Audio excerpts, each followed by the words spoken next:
Good morning, students. Welcome you all to our online class of science by St. Angel's Public School. We are going to read chapter 8 Safety and Fast Hand. The topic of today is electric shock, means bijli ke jhatke. We are reading safety rules at home, and electric shock is also a part of safety. Electric appliances are very useful to us, but they can be dangerous when handled carelessly. बिजली के उपकरण हमारे लिए बहुत उपयोगी होते हैं, लेकिन ये हमारे लिए खतरनाक भी हो सकते हैं जब इनको लापरवाही से हैंडल किया जाता है. To avoid electric shock, follow these safety rules. बिजली के झटकों से बचने के लिए कुछ सुरक्षा नियमों का पालन करना चाहिए. Never touch an electrical gadget और स्विच विद वेट हैंड्स और बेयर फुटेड. किसी भी इलेक्ट्रिक गैजेट या स्विच को गीले हाथों से या नंगे पैरों से नहीं छुएं. Do not go to close to heaters और table fan when they are on. Heater और टेबल फैन के पास बहुत ज़्यादा पास ना जाएं जब वो ऑन हो.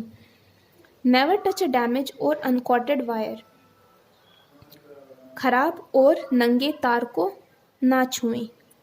When someone gets an electric shock, turn off the main switch immediately.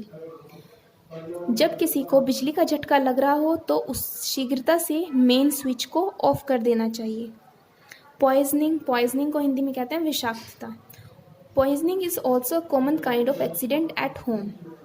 विषाक्तता भी घर में होने वाली एक सामान्य दुर्घटना होती है. Accidental consumption of chemicals and medicine can cause poisoning. अचानक से किसी रसायन या दवाई का उपयोग कर लेना विषाक्तता का कारण बनता है. Poisonous chemicals should be properly labelled and keeped away from eatables. जहरीले रसायनों को अच्छे से चिपका हुआ होना चाहिए और खाने की चीज़ों से उनको दूर रखना चाहिए. Do not take a medicine without asking an adult. कभी भी किसी बड़े से पूछे बिना कोई दवाई नहीं लेनी चाहिए. Safety on the playground. खेलने के मैदानों पर सुरक्षा.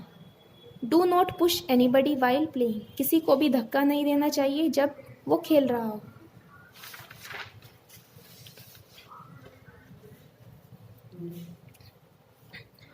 Do not play with a hard ball close to building or houses.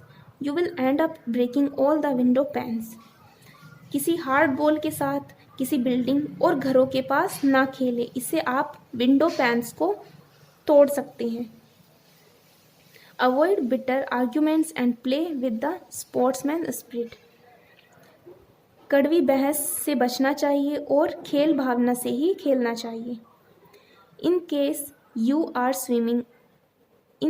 swimming or skating for the first time, do not forget to wear the safety gears and seek help from an expert or a coach.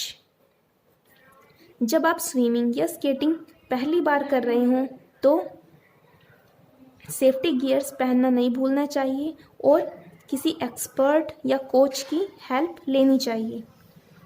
Safety on the road. सड़क पर सुरक्षा. Road accidents are very common. Most of road accident यानी सड़क दुर्घटना बहुत सामान्य है. Most of these accidents occur when safety rules are not followed. ज़्यादातर दुर्घटनाएं तब होती हैं जब सुरक्षा के नियमों का पालन नहीं किया जाता. You must follow these safety rules while walking on the road. आपको सुरक्षा नियमों का पालन करना चाहिए जब आप रोड पर चल रहे हों. Always walk on the footpath. हमेशा फुटपाथ पर चलें. Where there is no footpath, walk on the left side of the road. जहाँ कहीं पर फुटपाथ ना हो वहाँ पर रोड के लेफ्ट साइड पर चलें. Before crossing the road, look to your right, then left, then right again and then cross the road if it is clear. जब कभी भी आप रोड को क्रॉस कर रहे हों तो क्रॉस करने से पहले राइट, लेफ्ट, उसके बाद राइट फिर से देखें और जब यह क्लियर हो तो रोड को क्रॉस करें. Always cross the road at zebra crossing. हमेशा सड़क को जेब्रा क्रॉसिंग से ही क्रॉस करना चाहिए। Avoid walking between the vehicles when they stop at a traffic light. वाहनों के बीच में चलने से बचना चाहिए जब ये ट्रैफिक लाइट के लिए रुके हुए हों। Never play on the road, कभी भी रोड पर नहीं खेलना चाहिए। So students, I hope you understood this. Till then, you revise it. Thank you.